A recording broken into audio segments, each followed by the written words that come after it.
بیٹا فاطمہ اور بیٹا محمد انعام الرحمان۔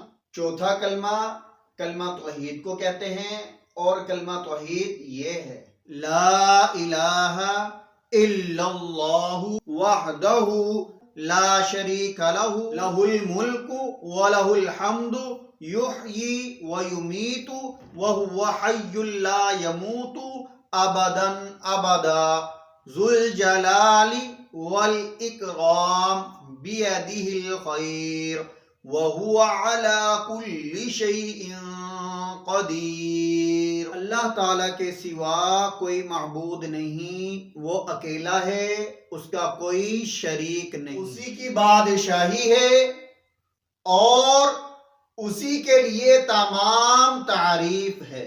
وہ زندہ کرتا ہے اور وہی مارتا ہے، وہ ہمیشہ ہمیشہ کے لیے زندہ ہے، جو مرے گا نہیں، عظمت اور بزرگی والا ہے، بہتری اسی کے ہاتھ میں ہے اور وہ ہر چیز پر قادر ہے۔ سبحان